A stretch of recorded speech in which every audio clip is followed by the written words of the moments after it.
ومالك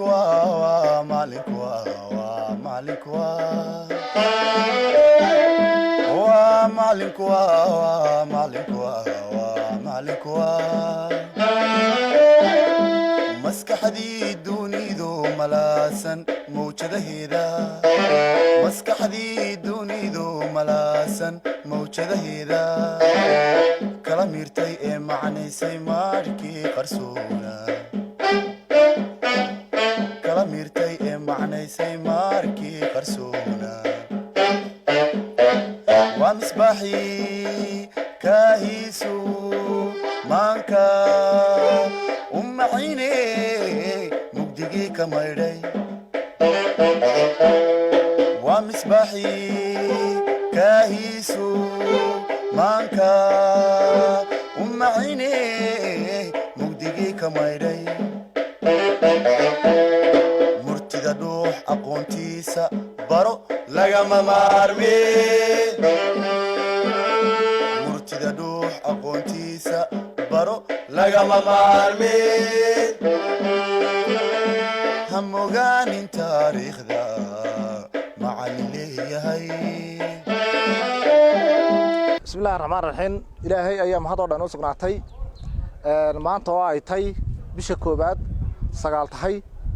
waxa inagu soo booqday dugsiga hoose dhexe Qudhaadheer oo subaxdan hore noo yimid wasiirka wasaaradda waxbarashada iyo sayniska mudane Axmed Aadan Buuxani maayirka caasimada Cabdikariin Axmed Mooge gudoomiyaha waxbarashada Amana Casayr Magan xildhibaan Yaasiin Cumar Yare iskuulkana ka baxay nareena shaqeeyay waliba si fiican oo la shaqeeyay aad ugu soo dhawaada wasiir dugsiga hoose dhexe Qudhaadheer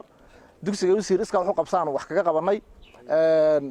dugsigan waa dugsigu horeeyay iska wuxuu qabso ku abaabulay anigu arday baan ahaa dugsigan ka baxay macallin baan ka noqday kaasheer baan ka noqday maamul ku xigeen baan ka noqday maamulaan ka ahay imika aniga iskuulka ay dhalay wasiir waxaana inankii iskuulkaan ahay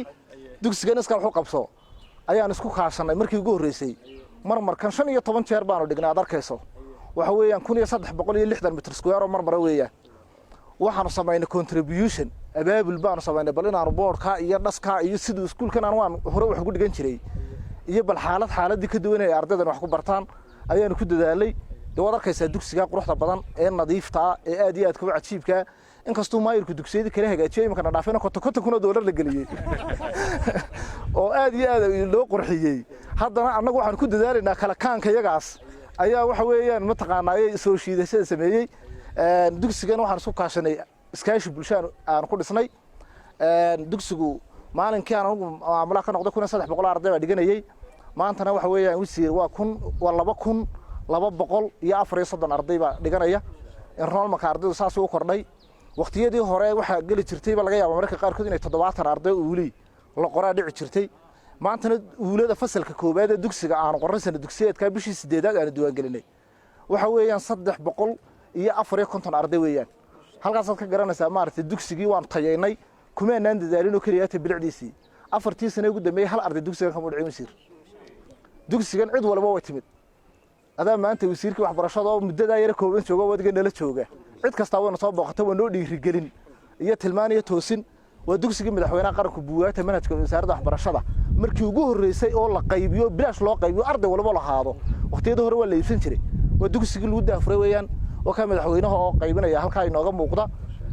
wax qabadkiisan ma taqaanaa waxaan ku qabanaa mar walba dugsigan inaan horumarino ku soo dhawaada imtixaankii baa inoo socda waxaan ka qaadnaa imtixaan ardayda imtixaankaas 4 sanadood ee ugu dambeeyay dugsiga waxa ka baxay markay ugu yar tahay 210 arday ka baxay 200 arday 230 arday 240 arday haddana intaas arday mid kaliya ma dhicin waxaan ka qaadnaa imtixaanka sida dugsiga sare looga qaadan ka qaadnaa hatta luqadda ingiriisiga iyo xisaabta kale dugsiga sare kaliya taa paper 1 iyo paper 2 laga qaada annaguna imika waxay galayaan ardaydu paper 1 ki xisaabta paper 2 giina way galayaan hadii la yiraahdo waxaan ka qaadnaa caanka maanta waxa dugsiga inoo jooga laba level oo kaliya ta waxa weeyaan 480 arday baa ku jira 15 fasal baan u qaybinay qaabkii imtixaanka loo qaadayay imtixaanka ma taqaanaa xafiiska imtixaanaadka qaranku wax u qaaday 30 ka ardayga baan ardayda ugu sii train gareynaa ugu sii tababaraa imtixaanka iyagoon cabsi ka qabin ayay ma taqaanaa ayay goor dhowtole imtixaankii kala galayaan oo total soo cabsiya aan ka qabin imtixaanka qaabkaan uga qaadno waxaan rajaynayaa inuu yahay qaabka ugu quruxda badan oo waanu dadaallo waxaan doonayaa inaad nala aragtaan tilmaamtiina waan u baahannahay dugsiga hoose dhexe qudhacdheer ku soo dhowaada dhiirigelintiina waan u baahannahay iskuulkan uma hagaajinaya anigu inaan weligay joogo wasiir inaan maamulo ka ahaado uun uma hagaajinayo intaan hagaajiyo goor oo taleelay ninkaas halkaas soo hagaajiyo sida maayirka kale adeetana meel kale oo sare la doono ayaan rajaynayaa haddii Allah wada ogolaado aad iyo aad baad u mahadsantiin kulankiina waan ku faraxsanahay ku soo dhowaada dugsiga dawladda hoose horana wax waan noola qabatay oo qofka dadaalaya wax la qabanaya gadaal wax waan noola qabteenoo kalaas xafiis maqsin halkan uu gali doono oo la yiraahdo gaal friend space la yiraahdo oo habluhu baahi weyn u qabeen oo wasiir muddadii aan iskuulka joogay aan meel walba u maray maalin baa kormeerna soo maray inuu deetana waa nala duwan gariyo Cabdirashiid ee tiim wato oo dhag subaxii dambana wuxuu baa lagu jeeg meel lagaga dhigo dhag si tayo laba loo dhisay markaas wax kasta oo baahidooda loo dhigay markaas biyihii u gaarka loo dhigay markaas wax aliyo waxa soo dhan dawladda hoose iyo maayirka ayaan uga mahad celinaynaa iskuulka iyagu waa iskuulka sida ma taqaanaayay u tayaysan oo habaysan wixii tilmaaniyo dhiirigelinaya kale noola socotaana amna casar magano gudoomiyihii ugu horeeyay ee qiimeysana iyadana oo mahadnaqay waa markii ugu horeysay gudoomiyintu dheeraxdo maamulihii ugu wanaagsanaa lagu qiimeeyo taana gudoomiye inaad aniga tiraahdo maamulihii koowaad baa tahay waan kaaga mahad celinayaa aad iyo aad baa mahadsantiin